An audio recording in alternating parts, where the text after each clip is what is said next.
CNF का क्या मतलब होता है ये आज की इस वीडियो में सीख लेते हैं। CNF के वैसे तो बहुत सारे मतलब निकल सकते हैं, बहुत सारी फुल फॉर्म बन सकती हैं। तो सबसे पहले अगर हम बात करें तो सबसे ज़्यादा CNF इस्तेमाल होता है भारतीय रेलवे में, यानी कि जब भी आप कोई टिकट बुक करवाते हैं, कोई रिजर्वेशन करवाते हैं, तो जब उसका स्टेटस कन्फर्म्ड हो जाता है तो उसके लिए शॉर्ट में CNF लिखा हुआ आता है। तो इसका मतलब है कि आपकी जो टिकट है वो कन्फर्म हो गई है, आपको जो है ट्रेन में सीट जो है मिल जाएगी, तो उसको CNF कहा जाता है।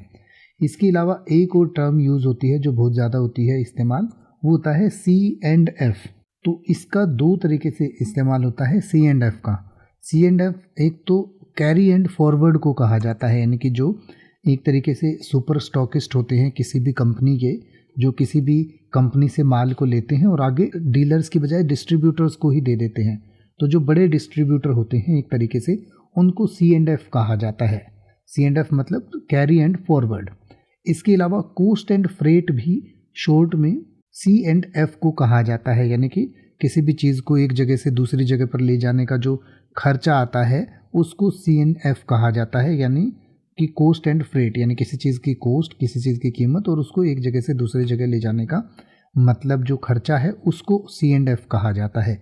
इसके अलावा क्यूबिक नॉर्मल फॉर्म को भी जो है मैथमेटिक्स में एक टर्म यूज़ होती है, उसको शॉर्ट में CNF कहते हैं।